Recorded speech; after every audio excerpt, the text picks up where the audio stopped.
Hey y'all, and thank you so much for watching another one of my videos. If you're new around here, my name is Katie Marie, and if you're not new around here, thank you so much for checking out another one of my videos.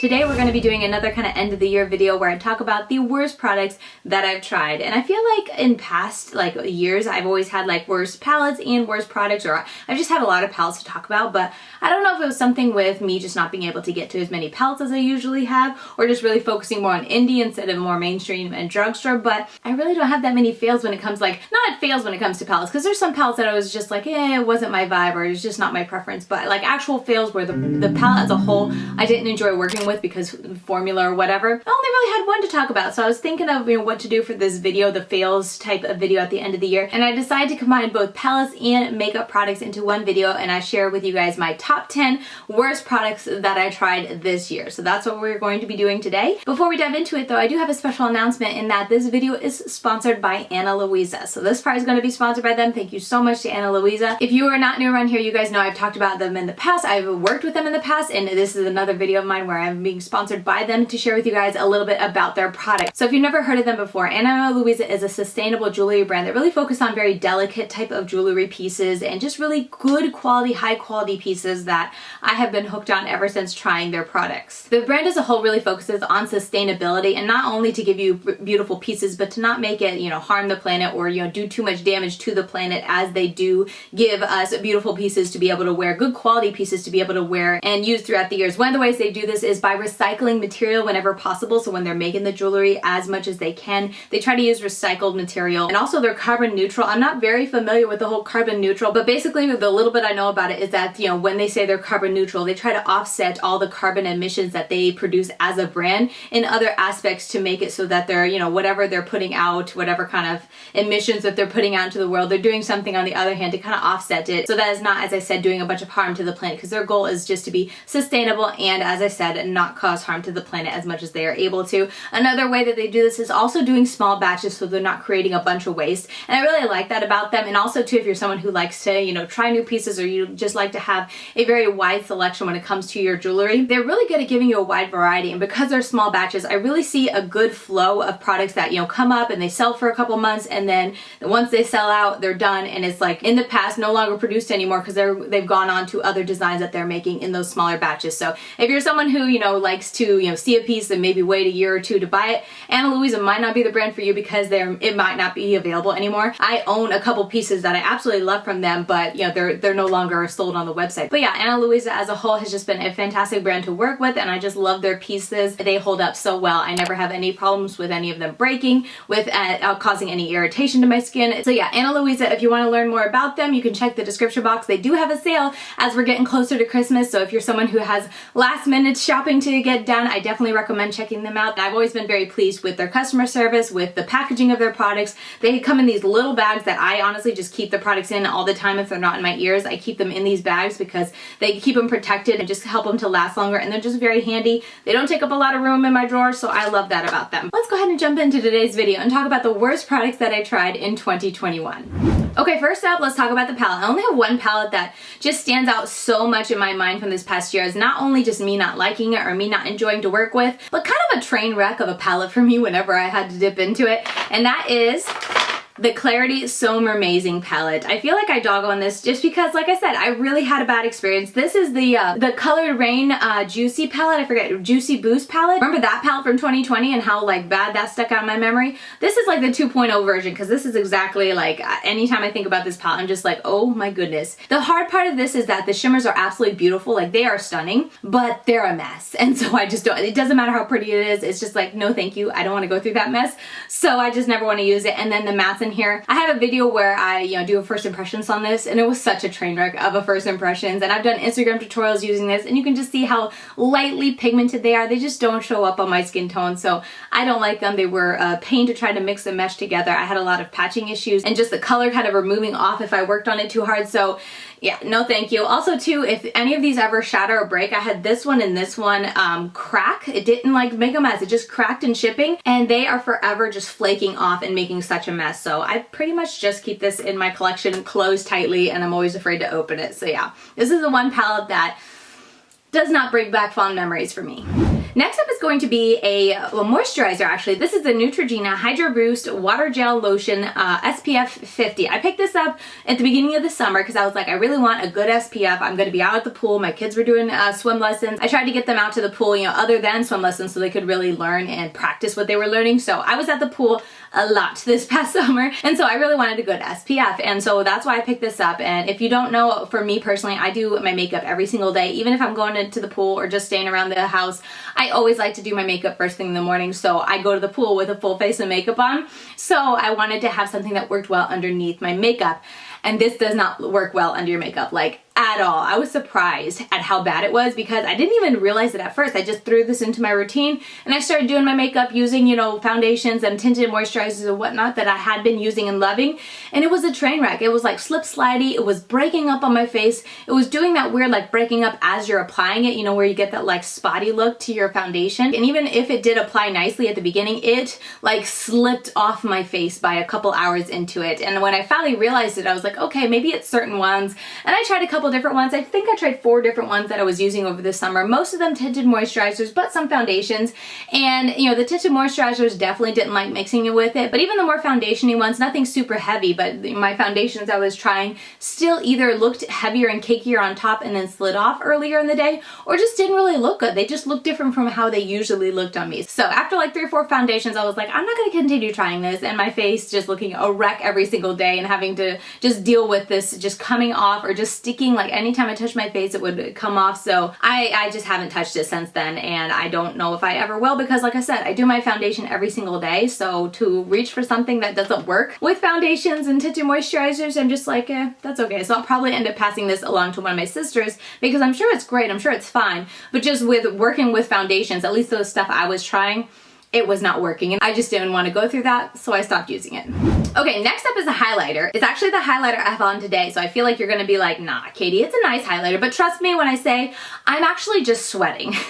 So when I put this highlighter on at the beginning of the day, like, trust me when I say you really can't see it. This highlighter is the Makeup Revolution Glow Splendor Ultra Glow Highlighter in So Glazed, and I picked this up because it was just so very pretty. I picked it up from Ulta. I love the packaging, I love the design. I was like, ooh, this is gonna be beautiful and blinding, and I put it on and I like didn't see anything, so I put it on some more, didn't see anything, put it on some more.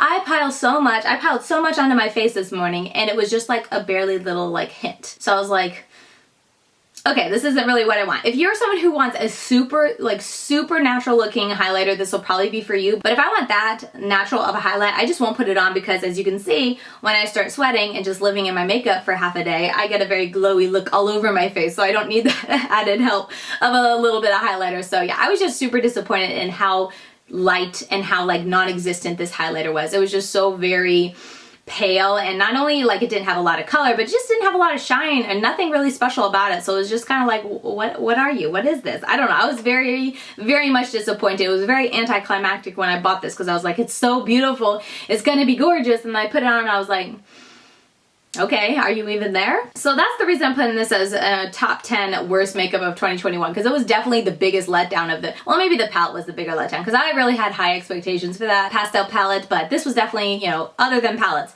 this was the biggest letdown of 2021. All right, next up we're going to talk about cream shadows, and this is from Muse Beauty, or Kailav Beauty, I believe is how you pronounce it. They rebranded this year, but they came out with cream shadows, and I was like, you know what?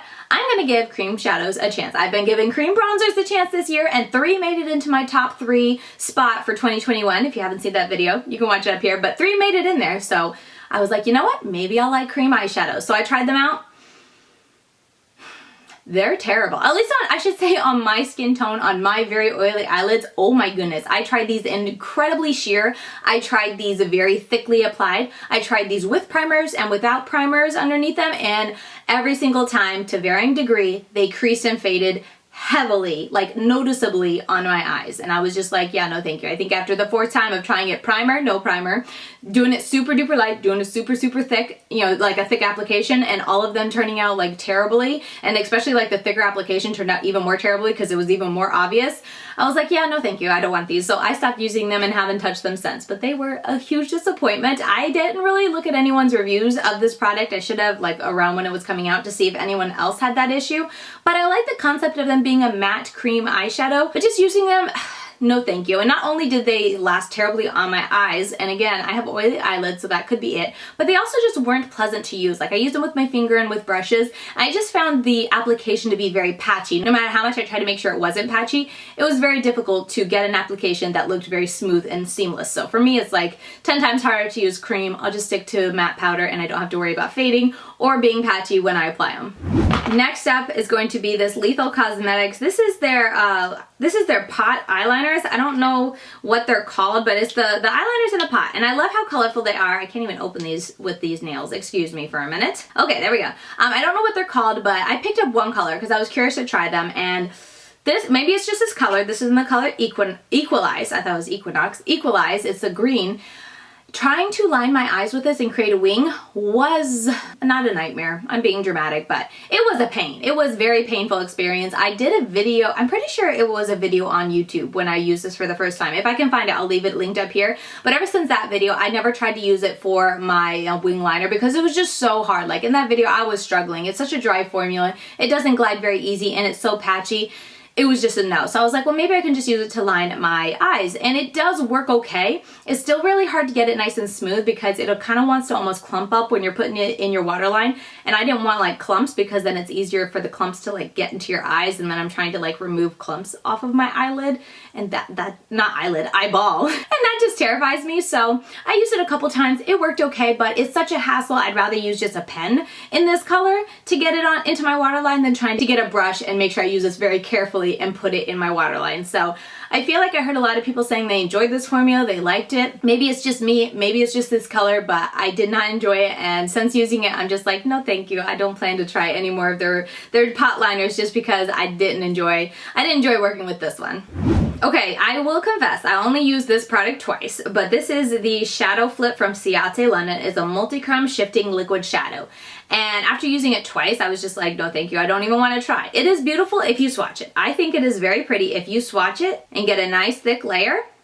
And then you do this and just look at all the, I don't even know if it'll show up in this light or this camera because you need other lighting from the side. But I can see in person the shift from like that bronze to the green. It's gorgeous. However, when you use it on your eyelids, no thank you, it is a mess. For one, it only really ever shows up brown. Like it's very hard to see the shift on my eyelid for whatever reason when I go to apply it on. It just looks very boring almost. Like there's nothing special about it. There's no sparkle to it. It's just a cream type of eyeshadow that you can't really see a good shift on. And also on top of that, like not even talking about the color on your lid, trying to apply is very difficult because it's a cream that's patchy. So trying to apply it was, like I said, difficult to apply because it wanted to apply patchy. And if I applied it too thick, then it was like flaky. And then on top of that, it also creased throughout the day. And the more I put on to get a nice smooth look and make the multi-chrome stand out more, the heavier the creasing and flaking and fading happened on my eyes. So yeah, like I said, I didn't give this a really thorough try. Like I didn't try it every kind of possible way you could. But after the second try, I was just like, why am I trying? Why? I don't really love multi-chromes enough to try and figure out a way to make these work. So hence why it's been landing in my worst makeup from 2021. Okay, next up is going to be a mascara. This is the L'Oreal Cosmetics Telescopic Hydrofuge Mascara. This guy right here, I had really high expectations because this wand, if you can see, is an incredibly tiny wand with tiny bristles, and I was just like, oh my goodness, that's gonna grip my lashes and go through them so beautifully. I tend to like really tiny plastic type of wands. They just give me the type of lashes I love, so I had high expectations for this and I was so excited. And while it gave me the lashes I liked, it did a decent job giving me the eyelashes I liked, because this wand is so tiny, it was putting so much mascara like into my eyeball, to the point where, especially the first week or two of me using this, anytime I used it, I would deal with like watery eyes all day and painful eyes because I could feel like the mascara had hardened so close to my eyelid that it was painful. And so I was like, okay, this really hurts. So then I started kind of brushing it and making sure I start away from the base of my lash, and it worked better. But then it's kind of like, well, I'll just use a different mascara that I don't have to be so careful about getting too close to my eyeballs and causing pain. And like I said, the actual application of it on my lashes isn't anything outstanding. It doesn't beat my other loves when it comes to mascaras and the type of lashes I like. So with those two, you know, weighing in the balance of like being painful if you get too close and just being okay lashes, I'm just like, yeah, this is a total fail. I use it up. I use it mainly for my lower lashes just to finish it up, but I don't plan to repurchase once this is done. Another mascara that was just a serious fail for me because I feel like it was so anticlimactic, and that is the Benefit They're Real Magnet Mascara. Now, before this came out, the Bad Gal Bang mascara came out, and I love that. That is one of my top favorites. It's definitely my top favorite when it comes to high-end mascaras because it's just such a beautiful, beautiful lash that gives me like really nice and defined, really voluminous looking, and really black. And anyway, I just love it. But anyway, so they came out with this after that, and I was like, ooh, maybe this will be even better than the They're Real, just give it extra oomph. And in my opinion, it's like the exact same or worse than the They're Real from what I remember of the They're Real. It's just very, I don't know. If you're someone who wears zero makeup and you like to put on mascara just to like coat each of your individual lashes to give more fullness there, you'll like this mascara. But if you have any type of like makeup on, if you have any type of eyeliner, like even just to line your eyes a little bit, you're not gonna see your lashes over this because it's that light and that like fluffy and dainty of an application. Like it really just takes each individual lash you have and darken it a little bit and swing it up a little bit, and that's it. Like it doesn't add any kind of length. It doesn't add any kind of, at least for me, it doesn't add the length and it doesn't add the volume that I like to see with my lashes. So anytime I use just this in a look, like it's basically like I did nothing to my lashes, or that I just don't have lashes at all because you can't see anything. So for me, this is just a big fail. It's just kind of like, no, I don't get it. I have been using it up though, and the way I use it up is just to do this first to really spread out and define my lashes, and then I'll take a different mascara to add the volume and the length that I like. So I'll use it up, but I'm definitely never gonna purchase it. Okay, last mascara, I promise. But this one was from L'Oreal. This is the Air Volume Mega Mascara. Oh my goodness, I bought this because I feel like a lot of people were talking about how amazing it is.